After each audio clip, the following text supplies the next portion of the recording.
Cooking over a campfire can be both an art and a science.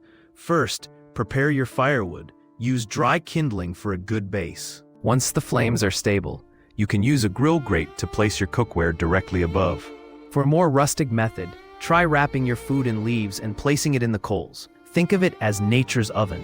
Always remember to monitor your cooking closely, as timing is crucial. With these simple techniques, you'll not only feed your hunger, but also create unforgettable memories in the great outdoors.